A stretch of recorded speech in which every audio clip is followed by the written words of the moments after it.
নমস্কার বন্ধুরা, তোমাদের সকলকে আমার চ্যানেলে স্বাগত। আশা করি তোমরা সকলে ভালোই আছো, আমিও ভালো আছি। অনেক দিন পর চলে এসেছি আরও একটা রেসিপি নিয়ে তোমাদের কাছে। আজকে আমি রান্না করব একটা চিংড়ি মাছের দুর্দান্ত স্বাদের রেসিপি। তার জন্য নিয়ে নিয়েছি এখানে চিংড়ি মাছ, এখানে 500 গ্রাম মতো চিংড়ি মাছ নিয়ে নিয়েছি। এবার আমি এর মধ্যে লবণ হলুদ দিয়ে মাখিয়ে নেব। তো প্রথমে আমি 1 চামচ লবণ দিয়ে দিলাম, এবার 1 চামচ হলুদ দিয়ে দিচ্ছি। খুব ভালো করে হাত দিয়ে লবণ হলুদটা মাছের মধ্যে মাখিয়ে নিচ্ছি। মাছের মধ্যে সুন্দর করে লবণ হলুদ মাখিয়ে নেওয়া হয়ে গেছে। এইদিকে গ্যাসে কড়াই বসিয়ে দিয়েছি, কড়াই গরম হয়ে গেছে। এর মধ্যে দিয়ে দিয়েছি 2টো শুকনো লঙ্কা, 2 টুকরো আদা, আর দিয়ে দেবো বেশ কয়েক পিস রসুনের কোয়া। আর এখানে দিয়ে দেব আমি 1 চামচ মতো গোটা ধনে, আর দিয়ে দেব 1 চামচ মতো গোটা জিরে, আর দিয়ে দেব গোলমরিচ। এখানে চামচে 1 চামচ নিয়েছি, বেশ কয়েক পিস হবে গোলমরিচ, গোটা গোলমরিচই নিয়েছি। এবার এটা খুব ভালো করে নেড়ে চেড়ে ভেজে নেব। যতক্ষণ না এই ধনে লঙ্কা ভাজার একটা গন্ধ বেরিয়ে আসে ততক্ষণ এটা ভাজতে থাকবো। খুব ভালো করে ভেজে নিয়েছি, খুব সুন্দর একটা মিষ্টি গন্ধ বেরিয়েছে। এবার আমি এটা ঢেলে নেব। প্লেটের মধ্যে ঢেলে নিচ্ছি। এটা কিছুক্ষণ রেখে দেবো যতক্ষণ না ঠান্ডা হয়ে আসে। এটা ঠান্ডা হয়ে গেলে আমি গুঁড়ো করে নেব। এদিকে আবারও কড়াই বসিয়ে দিয়েছি, কড়াই গরম হয়ে এসেছে। কড়াইয়ের মধ্যে দিয়ে দিলাম সর্ষের তেল।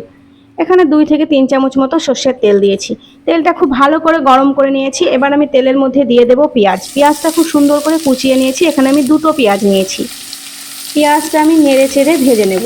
গ্যাসের ফ্লেমটা কিন্তু মিডিয়াম রেখেছি। পেঁয়াজটা আমি ততক্ষণই ভাজতে থাকবো যতক্ষণ না সুন্দর একটা কালার চলে আসে। প্রায় একটু পেঁয়াজটা নরম হয়ে এসেছে। এবার আমি এর মধ্যে দিয়ে দেব চিংড়ি মাছগুলো। চিংড়ি মাছগুলো আগে আমি লবণ হলুদ মাখিয়ে রেখেছি। একসঙ্গে ভেজে নেব চিংড়ি মাছ আর পেঁয়াজ। চিংড়ি মাছটাও ভাজা হবে আর পেঁয়াজটাও ভাজা হবে। যেহেতু পেঁয়াজটা আমি আগেই খুব লাল লাল করে ভেজে নিয়ে হালকা পেঁয়াজ ভেজে ওর মধ্যে চিংড়ি মাছটা দিয়ে দিলাম, যাতে একসঙ্গে ভাজা যায় চিংড়ি মাছ আর পেঁয়াজ। গ্যাসের মিডিয়াম ফ্লেমে এটা আমি ভাজতে থাকবো। দেখতেই পাচ্ছ চিংড়ি মাছটা কিন্তু খুব সুন্দর ভাজা হয়ে এসছে। মাছগুলো একদম ছোটো ছোটো হয়ে গেছে আর কালারটাও কিন্তু খুব সুন্দর এসছে। এবার আমি এর মধ্যে দিয়ে দেবো 1 চামচ মতো কাশ্মীরি লঙ্কার গুঁড়ো। কাশ্মীরি লঙ্কার গুঁড়ো দিলে কালারটা কিন্তু খুব সুন্দর হয়। তো এখানে আমি কালার সুন্দর করার জন্য কাশ্মীরি লঙ্কার গুঁড়োটা ইউজ করেছি। আর দিয়ে দিচ্ছি স্বাদ মতো লবণ। যেহেতু লবণ আমি আগেই মাখিয়ে রেখেছিলাম তাই লবণের পরিমাণটা অল্প দিলাম। খুব ভালো করে নেড়ে চেড়ে নেব যাতে লবণটাও মাছের মধ্যে ঢুকে যায় আর কাশ্মীরি লঙ্কার গুঁড়োটাও যেন খুব ভালো মতো মাছের সঙ্গে মিশে যায়।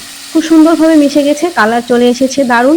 এবার আমি দিয়ে দেবো সেই ভেজে রাখা মশলাটা, যেটা আমি বেটে নিয়েছি। এটা কিন্তু আমি একদমই গুঁড়ো করে বেটে নিইনি, একটু ছিবড়ে ছিবড়ে করে বেটে নিয়েছি। এতে কিন্তু তরকারিটা দেখতেও সুন্দর হবে আর খেতেও ভালো লাগে। এই চিংড়ি ভুনা বানাতে সময় কিন্তু একদমই অল্প লাগে আর ঘরে থাকা কিছু উপকরণ দিয়ে কিন্তু তৈরি করে নেওয়া যায়। আমি কিন্তু ঘরে থাকা কিছু অল্প উপকরণ দিয়ে চিংড়ি ভুনাটা তৈরি করে নিচ্ছি। কালার তো খুব সুন্দর এসেছেই আর খেতেও কিন্তু দুর্দান্ত হয়। অবশ্যই একবার বাড়িতে ট্রাই করে দেখবে। দেখতেই পাচ্ছ খুব সুন্দর লাগছে দেখতে। এবার আমি এর মধ্যে একটু ওপর থেকে ধনেপাতা কুচানো ছড়িয়ে দেব। এর স্বাদটা যেন আরও দ্বিগুণ বেড়ে যাবে ধনেপাতাটা দেওয়ার পর, আর দেখতেও খুব সুন্দর লাগে। একদম লাল লাল তরকারির ওপর সবুজ সবুজ ধনেপাতা। ভালো করে আবারও আমি নেড়ে নিলাম যাতে কাঁচা ধনেপাতার গন্ধটা না থাকে। একটু তেলে ভাজা ভাজা হয়ে এসছে ধনেপাতাটা। এবার আমি অল্প একটু জল এর মধ্যে দিয়ে দিলাম।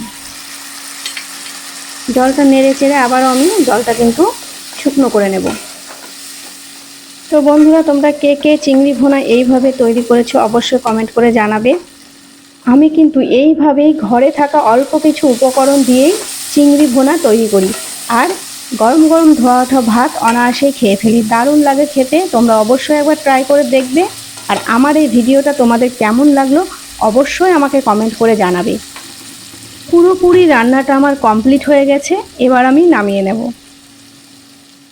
আমার এই চিংড়ি ভুনার রেসিপি যদি তোমাদের ভালো লেগে থাকে তাহলে অবশ্যই ভিডিওটিতে একটি লাইক করবে। আর চ্যানেলটি যদি সাবস্ক্রাইব করা না থাকে তবে চ্যানেলটিকে সাবস্ক্রাইব করে পাশে থাকা বেল আইকনটি ক্লিক করে অল করে দেবে, যাতে আমার ভিডিও নোটিফিকেশন সবার আগে তোমাদের কাছে পৌঁছে যায়। আরও এরকম ভিডিও নিয়ে চলে আসবো তোমাদের সামনে। আবারও তোমাদের সঙ্গে দেখা হবে। টাটা, সবাই ভালো থাকবে, সুস্থ থাকবে।